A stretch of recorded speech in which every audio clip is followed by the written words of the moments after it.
Well, we are exactly on time. For the first time in Indian history, something is going to start on time. So, let's do it. Welcome. This discussion is on biography.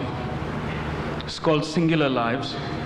And we have three wonderful writers whose recent books are biographical in some sense. So let me do a very summary introduction to our authors here.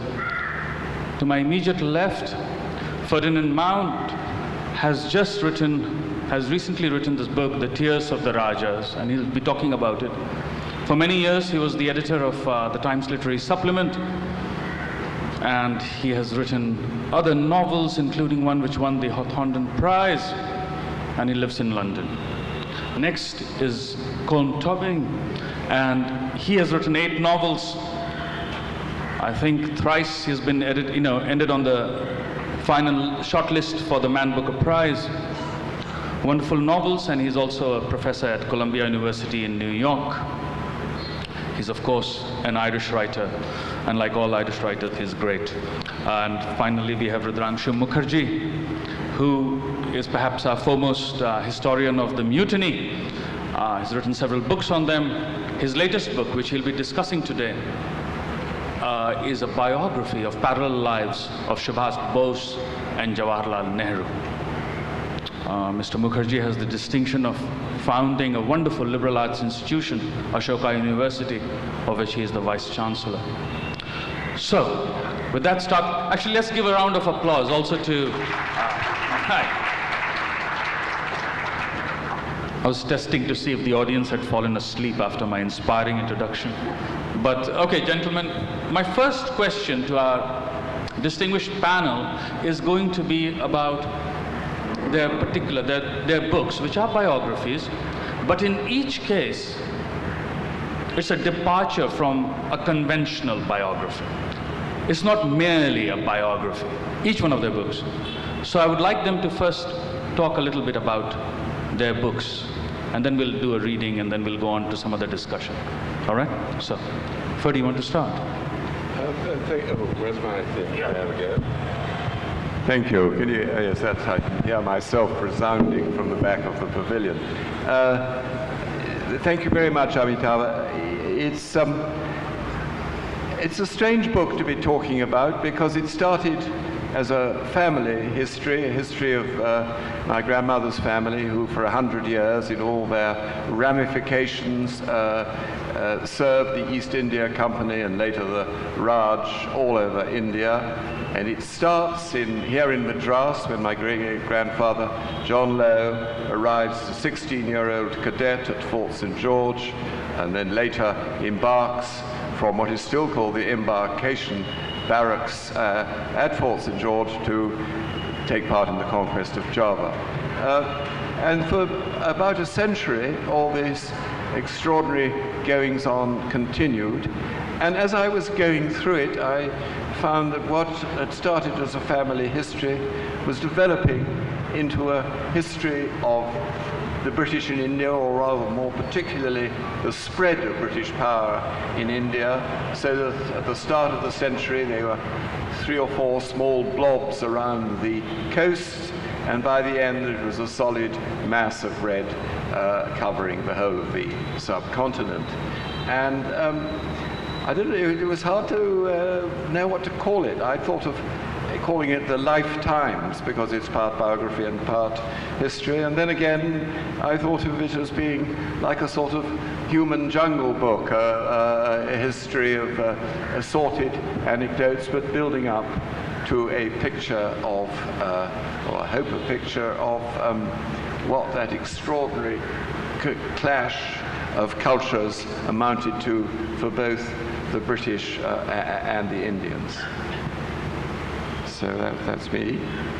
I suppose that anyone who looks at the past has to be aware that we're dealing with a set of interconnections and weavings and patterns, some of which are very strange. For example, in St. Stephen's Green in Dublin, which is the main park in the middle of the city, there's a monument to W.B. Yeats, our great poet of the 20th century, by Henry Moore. there's also a statue to James Joyce. And then just beyond the statue of James Joyce, there's a statue to the Indian writer Tagore. And people might wonder, well, what has Tagore got to do with Joyce or Yeats? And the answer, of course, is that for W.B. Yeats and his movement, with the Irish literary renaissance, what was happening in Bengal was of considerable significance and influence. And the Abbey Theatre in Dublin performed Tagore's play Post Office. And Yeats saw Tagore in London. They were both published by the House of Macmillan in London. They both won the Nobel Prize. And so that those connections are there in the 20th century.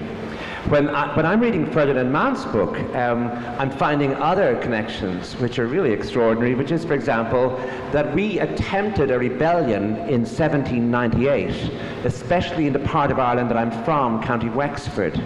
And it was in some way inspired by the French Revolution, in other ways inspired by the American Revolution, also inspired by local difficulties and sort of internecine difficulties about land. But in any case, there was a big rebellion which was put down. And it was put down in the summer of 1798. I mean, across where our house is, you can see the hill, Vinegar Hill, which is where the last battle was. And of course, all the songs we learned in school were songs about that rebellion. Even though it failed, it seemed to have oddly succeeded because people wrote ballads about it, and the memory of the dead became an inspiration to the next or later generations of Irish revolutionaries. But I mean, when I was reading Ferdinand's book, his Lord Lake, who's here in about 1803, is our General Lake, who again comes from England to put down a revolution in Ireland, and a few years later ends in India. And then Lord Cornwall is in our ballads. Through my disappointment and sad downfall, I was taken prisoner by the Lord Cornwall. And so too, for example, Lady Gregory, who founded the Irish National Theatre with W.B. Yeats, was the widow of Sir William Gregory, who had been governor of Ceylon. And he was 35 years her senior. She was a widow for many years. But that connection too remained, anyone, and of course Lady Gregory, when she married Sir William Gregory, the summer before she married him, she was reading Henry James's Portrait of a Lady. Within a month of marrying him, she was having supper. She was in a provincial place in Ireland reading Portrait of a Lady as a young literary woman. A month after her marriage, she was in Rome discussing the very book she'd been reading with Henry James himself. And she remained a friend of Henry James's throughout her life. So that those weavings and connections that connect, say, the short book I wrote about Lady Gregory, to Ferdy's book, to Ireland, to India, and then to the book I wrote, The Master, the novel about Henry James, is just and just one last thing, that whole idea of how one thing occurs to you when you're writing a novel, in the same way almost as memory does, leading to something else stranger, or something else more urgent, or that fits the pattern or breaks the pattern. That idea of memory is actually a fundamental, almost as a metaphor for the way you work when you're writing. It's as though in imagining, you're also remembering. That there's a sense that one image begets a second image, in the same way as history itself, as you study it, finds patterns and systems within itself. Well, as I say in my book, Nehru and Bose Parallel Lives, in the introduction to it, this book is emphatically not a biography of two iconic figures of the Indian national movement. The one who became the first Prime Minister of India, and the second a famous hero of the Indian national movement, who, if you are to believe some Bengalis, is still hiding somewhere in exile and will come down from wherever he is to deliver India from the misery that we are at the moment. But I wanted to look at the relationship between the two iconic figures, because in Calcutta, where I grew up, you are often told that these two men were rivals, and Nehru actually did Subhash in from what was legitimately his due within the Congress. And I wanted to test if this hypothesis was at all true, of this myth about the two men, about their rivalry, hostility, animosity, whatever you want to call it, was it true or not? And that's how I began writing this book, and then I came to discover that animosity was the furthest that there could have been between the relationship between these two men. They were actually friends. This is actually a book about a friendship that did not quite blossom. It did not quite blossom because of the untimely death, or if you like, disappearance of one of the figures. So the book is about tracing the ups and downs of a friendship, of a relationship, and the tensions that happened in these ups and downs. And there is a third shadowy figure in the background that influences, determines, and molds the friendship and leads eventually to its breakdown as well. That is Gandhi, who figures as a kind of absent center to this book. So this is a book which is in the shape of a triangle, actually, with the third side of the triangle not receiving the kind of emphasis that it would have if I were not just looking at parallel lives. It could have been triangular lives, but that would have made it a very different kind of book. I'm going to ask the panelists to read a small section from each of their books, and I hope you enjoy that. Ferdy.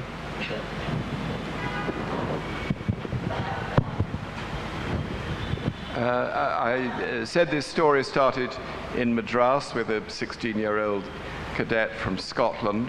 We're now going to move on 40 years when he's a grizzled colonel who's gone back to Scotland and discovered after 40 years of serving the East India Company that he's bankrupt. And so he comes back to India without a job, John Lowe, Colonel John Lowe, and he hangs around. He says to himself, I'm an Umidwar, I'm waiting here for a job. And he finds a fellow Scotsman, Lord Dalhousie, who's just become Governor General, very young, very cocky, and he wants to do something for John Lowe. So he says, you can go to Hyderabad. And John Lowe's delighted. But he said, but on one condition, that you make a treaty with the Nizam that he will hand over half his domain, and the richer half too, the cotton fields of Berar, that you will hand it over to the British government in return for settling the Nizam's debts.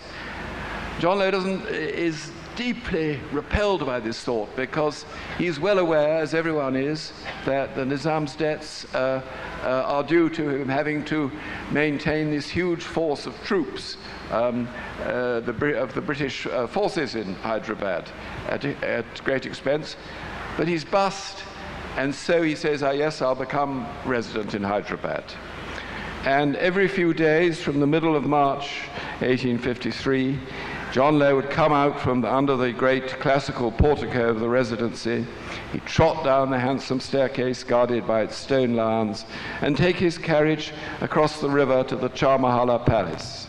There, in the delicious pavilions of the Nizam's private quarters, to the sound of plashing fountains, he would attempt to persuade the distraught Nizam of all the advantages he would gain from signing on the dotted line. Nazir-ud-Dawla was a tall and corpulent man of amiable and kindly temper, inclined to avoid trouble, to a fault. And on April the 30th, for the first time, he expressed his true feelings and expressed them with passion. They talked for 3 hours together, most of the time just the two of them alone. It's a remarkable conversation which John reports with a novelist's sympathy and eye for detail. I found the Nizam in a state of considerable excitement. His face was much flushed, and his eyes appeared somewhat inflamed. At first he thought that His Highness must be there under the influence of wine or opium, but in the talk that followed, I have never known him more acute in argument nor more fluent in conversation. He was later told that an Nizam had been sitting up all night, engaged in angry argument with his aides about the proposed treaty. His eyes were red because he had been weeping. Like the other Rajas who had been on the receiving end of British policy, like the Peshwa and the boy kings of Awadh and Gwalior, when he realized his fate, he could do nothing but cry his eyes out. God forbid, he said, that I should suffer such a disgrace. I don't want any new treaty at all. You are aware, or are you not, John said, that the treaty is already on its way from Calcutta. Yes, you told me you were going to propose a treaty, but you never told me you were going to ask me to give up a large portion of my dominions in perpetuity. Colonel Lowe adds here, His Highness dwelt particularly on the word perpetuity. Did I ever make war against the English government or intrigue against it, or do anything but cooperate with it? John persisted in arguing that there would be no disgrace in signing the treaty. The Nizam was having none of it. 2 acts on the part of a sovereign prince are always reckoned disgraceful. One is to give away unnecessarily any portion of his hereditary territories, and the other is to disband troops who have been brave and faithful in his service. But John had no authority except to repeat woodenly, the treaty must be signed. I could answer in a minute, but what would be the use? If you were determined to take districts, you can take them all. Would your Highness consent to sign the treaty? At this renewed demand, the Nizam broke into an eloquent and anguished lament, aimed directly at John Lowe himself, and hitting home in no mean fashion, as I think we can guess from the faithful reporting of his words. And these are the Nizam's direct words as reported by John. Gentlemen like you, who were sometimes in Europe and at other times in India, sometimes employed in government business, at other times soldiers, sometimes sailors, you cannot understand my feelings in this matter. I am a sovereign prince, born to live and die in this kingdom, which has belonged to my family for 7 generations. You think I could be happy if I were to give up a portion of my kingdom to your government in perpetuity? It is totally impossible that I should be happy. I should feel that I was disgraced. I have heard that one gentleman of your tribe considered that I ought to be quite contented and happy if I were put upon the same footing as the Nawab of Arcot, have a pension paid to me like an old servant, and have nothing to do but eat and sleep and say my prayers. Here the Nizam broke off and swore loudly in Arabic to express his anger and disgust before resuming. I think we'll leave him there, but I can only say that, of course, he signed the treaty because the British troops were approaching. And that disagreement remained a lasting insult and resentment felt not only by the Nizam and his court, but by the entire population of Hyderabad, a feeling which I'm told persisted for 100 years, right up to the granting of Indian independence. So that's a small part of that story. This is another aspect of the patterns I was talking about, where that rebellion in Wexford in 1798, there was another rebellion in Ireland at the same time, which was led by Ulster Presbyterians in Northern Ireland. It's almost the only time in which Irish Catholics and Presbyterians got together in a rebellion. That idea of being an Ulster Presbyterian was being a sort of in-between figure, was neither being a native of Ireland, of sort of Gaelic Ireland, or being a member of the establishment. And great numbers of Ulster Presbyterians emigrated. I think some of them, in fact, came to India, but some others went to America, including the grandfather of the novelist Henry James. And they came to America with certain ideas. Unlike the Catholics who came after the Great Famine in the middle of the 19th century, these came and they were literate, they had some money, and they knew the Bible, and the idea of liberty remained within the James family as something important. For example, during the Dreyfus case, Henry James was on the side of his friend Zola. In the American Civil War, Henry James's father was very much on the side of abolition. Henry James's two younger brothers took part in the American Civil War. Henry James's father, his grandfather was a friend of the brother of Robert Emmet, who was executed by the British for another Irish rebellion, failed rebellion in 1803. Three of Henry James's first cousins married Emmets in America. Henry James's father knew Robert Emmet's speech from the dock, that famous, one of the most famous pieces of oratory in Ireland, off by heart. But the strange thing was, of course, that in the aftermath of the Civil War, when so many people were heroes, especially in Boston, Henry James and his brother, who were exactly at the age where they could have fought, his older brother William, who became a psychologist and who wrote varieties of religious experience, who was a very fine prose stylist as well. And Henry James was almost afraid of his older brother and lived in a sort of rivalry with him. Neither of them fought. Their two younger brothers, one of whom was underage, fought. And this shadow remained with them as the years went on. So this is just the opening of one of the chapters of the book in which Henry James is in England. He's in exile. And he receives a photograph from his brother in Boston. This is April 1898. The photographs came as he had asked for them. One was close up and detailed, showing in relief the monument to the soldiers of the 54th Massachusetts Regiment, being led by Colonel Shaw. The 54th was the first regiment to allow in African American soldiers, so it was of considerable significance. And others taken from a distance, showing the Boston Common and St. Gaudens's Memorial in the corner. This monument is still there to the 54th Regiment. Henry carried the photographs to the window to study them in a better light, and then went back to the table and found William's letter calling the new monument a glorious work of art, simple and realistic. You could hear the certainty in William's voice. William had given the official address on the unveiling of this memorial to the 54th Regiment, the first black regiment of the American Army, in which their brother Wilkie had also served. He'd spoken for 3/4 of an hour and then been, as he put it, toted around for 2 hours in a break at the tail end of the procession. It was, he wrote to Henry, an extraordinary occasion for sentiment, with everything softened and made poetic and unreal by the time that had passed.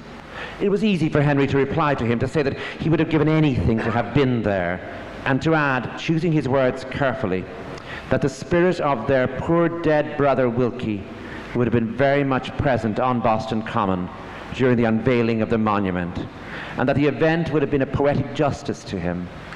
Henry noticed that William had not enclosed a copy of his speech, either with his letter or with the photographs, and was glad now that he did not have to comment on it. William had become a public figure full of manly expression and fearless opinions.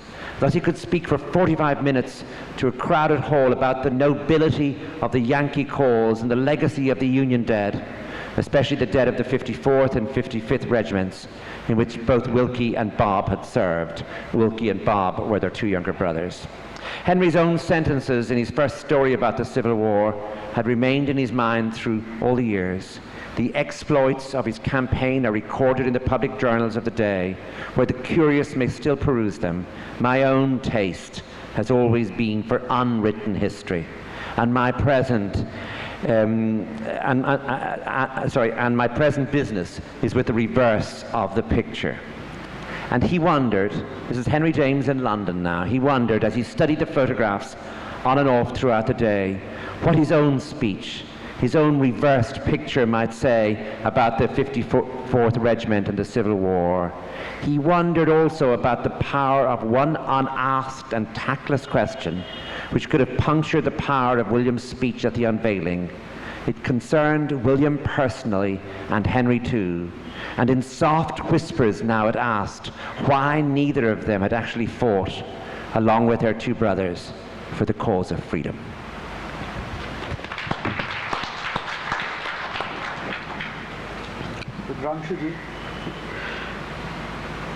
Between the relationship of Jawaharlal and Subhash, fell the shadow of Gandhi. The attitude of the two men towards Gandhi was respectful, but they differed in the way they showed their respect to the man who both acknowledged to be the undisputed leader of the Indian national movement. Subhash did not see Gandhi's authority as something that could not be challenged.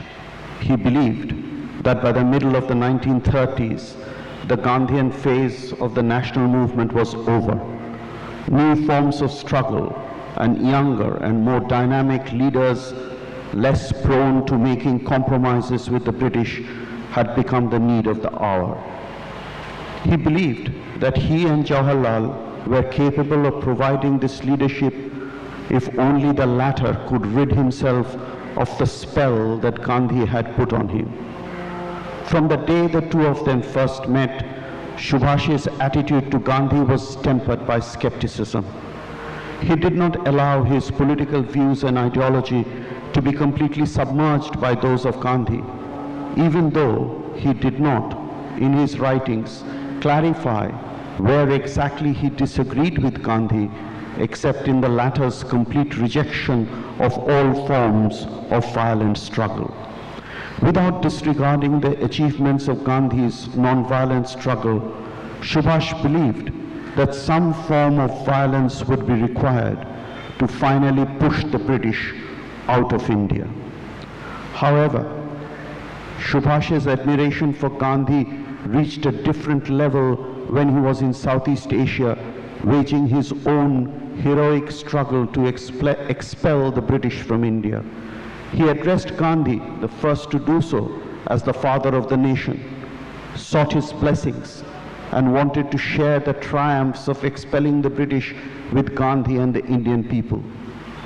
Gandhi, in his turn, thought of Subhash as a son he had unfortunately lost, as an individual who had chosen to sail on a different boat. And on Subhash's 50th birthday, in January 1947, he paid a handsome and an apposite tribute. Thus, Subhash's relationship with Gandhi was not bereft of love, respect, and admiration. It was not, however, a relationship of mentor and protege. Subhash refused to offer unquestioning obeisance to the man the entire nation revered as the Mahatma. There was a rebel in Subhash that was evident even in his youth. Witness his rejection of the ICS against all parental and societal expectations. This spirit also informed his attitude and dealings with Gandhi. Jawaharlal's relationship with Gandhi was at one level very forthright, at another more nuanced. No other leader from within the Congress voiced his differences with Gandhi as explicitly as Jawaharlal did.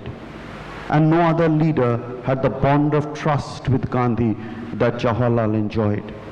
In his autobiography, Jawaharlal had written critically about Gandhi's views as put forward in Hind Swaraj. These seemed to him to be, quote, utterly wrong and harmful doctrine and impossible of achievement, unquote. Differences between the two over this issue persisted right till independence. There were many other occasions when the two of them argued and differed. Yet Jawaharlal knew that there was no one in India like Gandhi, no one who was closer to the people of the country, and no one who felt their pulse better. In 1930, from prison, Jawaharlal had written to Gandhi, "May I congratulate you on the new India that you have created by your magic touch? What the future will bring, I know not, but the past has made life worth living, and our prosaic existence has developed something of epic greatness in it." He had no reason later to withdraw this assessment. In The Discovery of India published in 1946, he wrote with more than a hint of purple prose, quote, "Then came Gandhi. He was like a powerful current of fresh air that made us stretch ourselves and take deep breaths, like a beam of light that pierced the darkness and removed the scales from our eyes, like a whirlwind that upset many things, but most of all, the working of people's minds. He did not descend from the top. He seemed to emerge from the millions of India, speaking their language and incessantly drawing attention to their condition. Against an all-pervading fear, Gandhi's quiet and determined voice was raised, "Be not afraid," unquote. He knew, Jawaharlal knew, that neither he nor any other leader possessed the magic touch that made Gandhi unique. Only Gandhi could give to people's lives, an epic dimension. Apart from this political assessment, there was a profoundly personal aspect to the relationship. Gandhi was Jawaharlal's emotional anchor, a father figure to whom he could turn to in joy and in sorrow. This dependence was enhanced after Motilal's death. There was something in Jawaharlal's personality that needed Gandhi's sheltering and loving presence. Gandhi was aware of this. He wrote to Jawaharlal at the end of 1946, "I claim to be like a wise father to you, having no less love towards you than Motilal ji." In the same letter, he described Jawaharlal's affection for him to be extraordinary and so natural. Jawaharlal was not exactly a Gandhi acolyte, but he knew his life was incomplete without Gandhi. Learning of Gandhi's fast unto death in 1932, he had cried, and seeing Gandhi's lifeless body on 30th January 1948, he sobbed like a child. Gandhi reciprocated these feelings. He named Jawaharlal his heir, and according to Patel, this is Patel's words, "I don't think that he loves anybody more than he loves you." Thank you. Thank you. I'm going to ask the panelists to speak a little bit about the process of writing their wonderful books. Because the experience of reading Ferdinand Mount's book, which is held together by a singular thread, that the tale of a connected family across vast decades. The experience of reading that is to encounter storytelling on every page, where history is filled with numerous other asides and details, which are fascinating.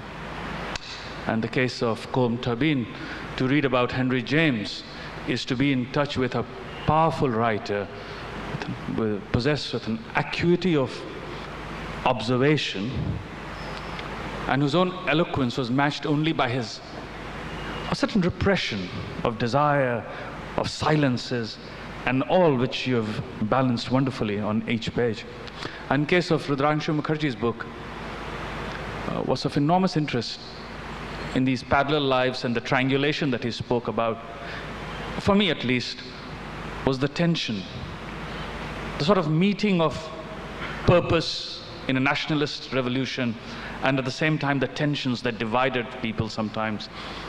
And for me, the experience was also of a certain melancholic, nearly tragic strain that ran through, especially when you think of Subhash's life. For me, there was this idea of how somehow history dealt him some cruel blows and he was thwarted. So while reading the books, I kept thinking, how did they write? What was the work they did?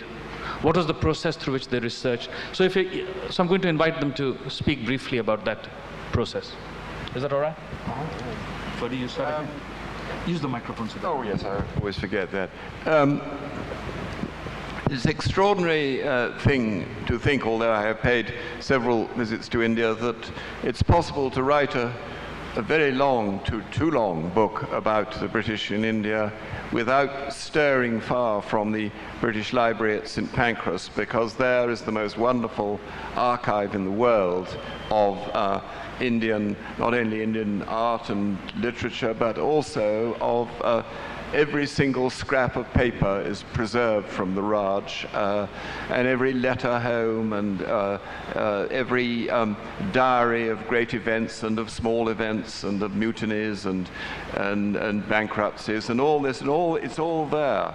And then I also had family papers in a little tin box kept by my cousin. She'd forgotten about them for the past 50 years, and we took them down and dusted. And there are these letters of I pick out one little letter from Lord Dalhousie to my great-great-grandfather. His wife had just died, and John Lowe's daughter had just died in childbirth in Shimla.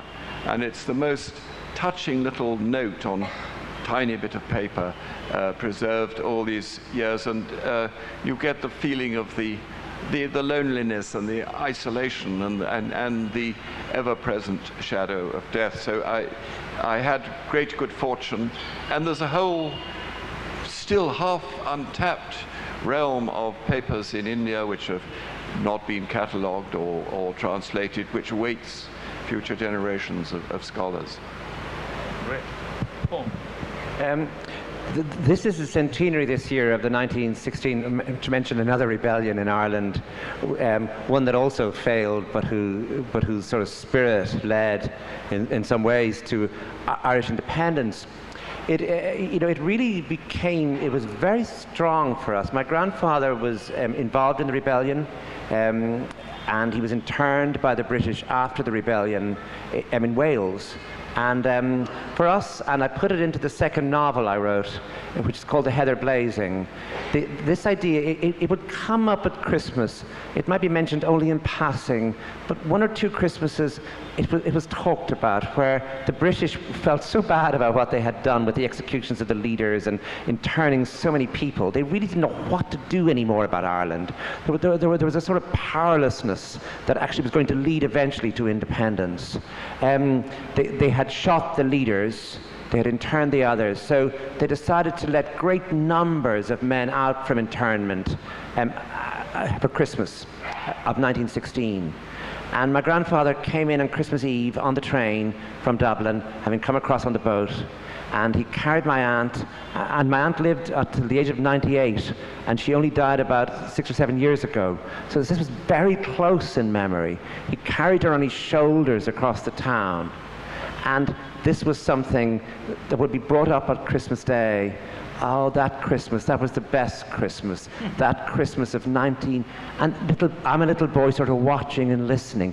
What happened? Who came? And then they would say, stop asking that, eat your dinner, because they wanted to talk about it and they didn't. It became something they were sort of keeping to themselves, that it was personal. And then, of course, you realized it was political, that the books were beginning to be written. And those books, that idea for us, when you talk about Gandhi, our figures such as De Valera, such as Michael Collins. There's a poem by Derek Walcott in his last book, which is called The Lost Empire, which opens, it's in the last book called White Egrets, and it opens, and then there was no more empire all of a sudden. And he lists all the places associated with empire, and he lists some of the acts associated with empire. And then he says that there's nothing, I'm paraphrasing, but there's nothing more interesting than this passing, this growth of the empire, and this passing of the empire, which occurred in Ireland too. We had our partition. And I suppose when I was writing the Henry James novel, I was also aware of what you're talking about, of London as this great city, that attracted so many people to come to it. James loved in the evening more than anything else. He didn't like literary company in the evening. He loved being beside a general who could recount to him some war they'd been involved in. He loved any military figure. His reading in the evening was often of military memoirs, of which you quote great numbers, because all of them came home and wrote their memoirs. And these were very popular or literary books.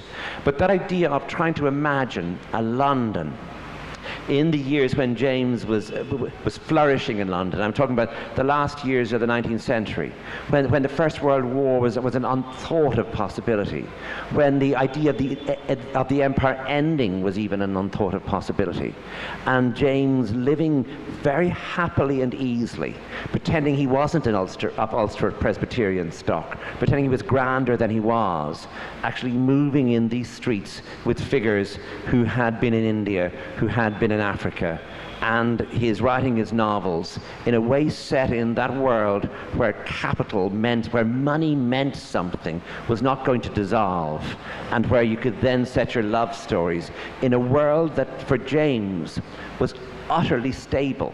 The instability was merely the instability about love or about, for example, personal treachery, but there was a pure sense of stability in the background as these Americans came to Europe and as he wrote his books, first in an apartment in Kensington, I think in a world that he genuinely believed as he wrote these books would last forever. For me, this was a very difficult book to write, not because my earlier books had been on the 19th century, on the revolt of 1857, but I wrote this book somewhat against the grain of the intellectual baggage or the intellectual influences that I grew up with as a teenager. The most important intellectual influence in my life till I went to university was my father, who had very, very strong anti-fascist, anti-Stalinist, anti-totalitarian views.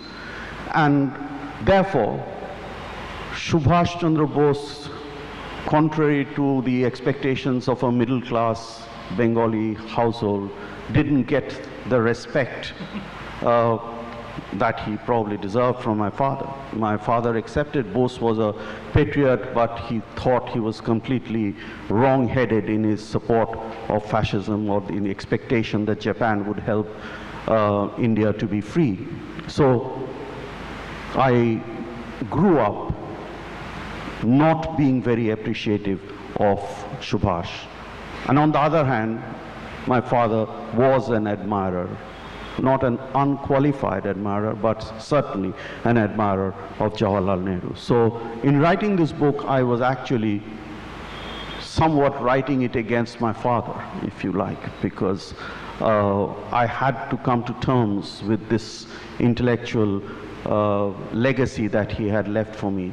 And I had to come to terms with it with all my training as a historian, as somebody who had been trained from the age of 17 in the historian's craft, how to read documents, how to sift through documents, how do you select documents, how do you connect documents together to make a narrative that is plausible, relevant, as well as a narrative that is persuasive and convincing.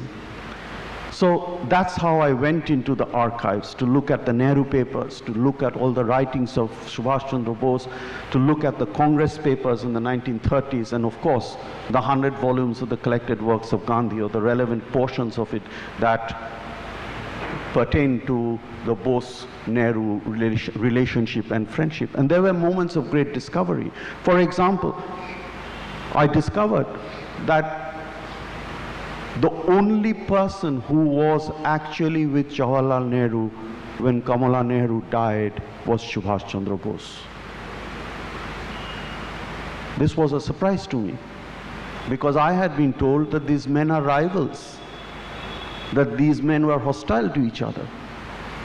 But yet, Subhash is writing to Nehru, just call me, they are both in Europe. Just call me or write to me, send for me is the word. Whenever you need something, I know you are going through troubled times with Kamala's illness, just send for me if you need anything. And there he is, when she's dying, helping Nehru to make the funeral arrangements. That's when I realized that there was something more than an ideological bonding here. There was a personal friendship. And then I read letters where the sign-off was not, as was conventional among nationalist leaders those days, very sincerely, yours sincerely, so on. The sign-off was, love, yours ever, Subhash. It was a friendship. There was a breaking of that friendship when Subhash went over to fascists, to seek the support of the fascists.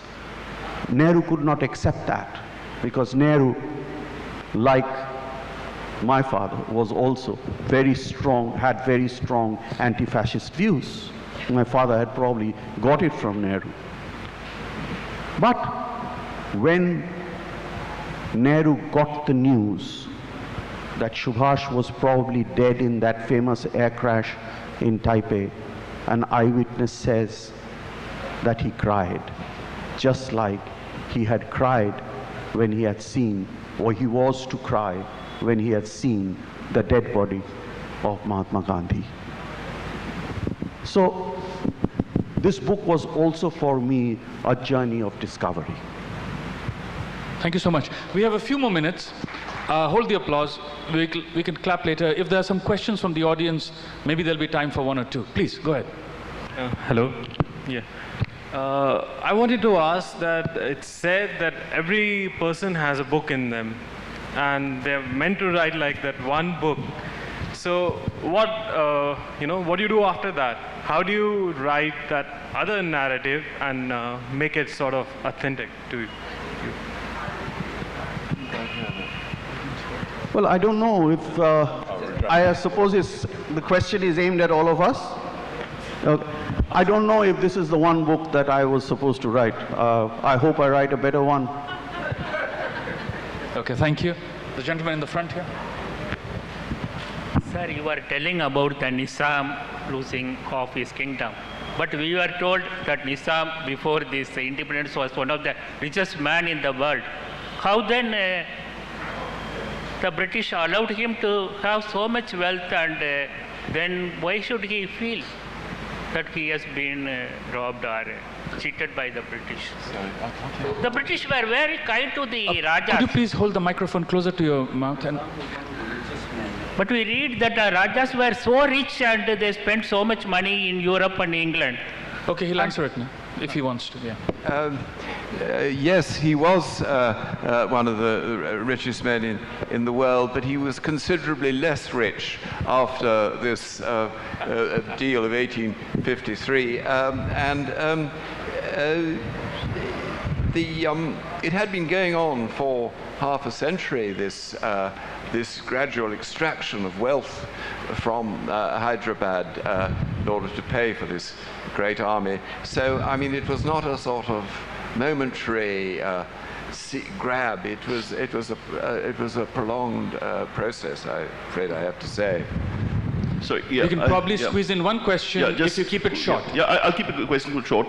One thing I don't think you've discussed here is the temptation to write as fiction versus non-fiction, which I'm really interested in. I mean, Mr. Mount is a novelist as well as a biographer, and I'm sure at some point in his research he would have thought, oh my God, it'd be easier to write this immense narrative as a novel. And, what was that temptation? And Mr. Toibin, again, has written a lot of amazing essays in LRB. I mean, was there some point you felt The Master could have been better written as a non-fiction book? I think there were enough biographies of Henry James, and also there's a marvelous freedom.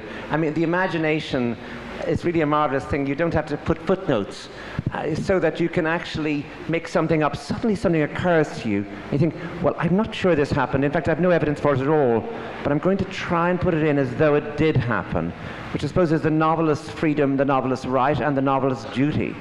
A historian can't do that. So it's a completely different sort of art. But so what you're doing in a way is trying to dream a character, imagine a character into being. I think if you're working with fact, your pact with the reader is entirely different, which is, A, I have checked this, B, as far as I know it's true, and C, I will try to show you how you could find this out too by giving the footnotes.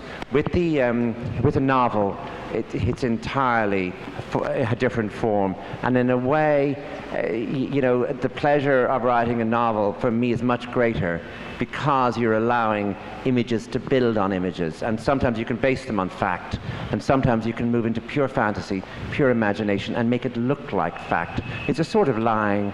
And I suppose in the way that children love telling lies and thinking things that are not true, you grow up and you think, I'd like to keep doing that if you don't mind. But I wouldn't like historians to do it too. Thank you so much. Please join me in thanking our panelists.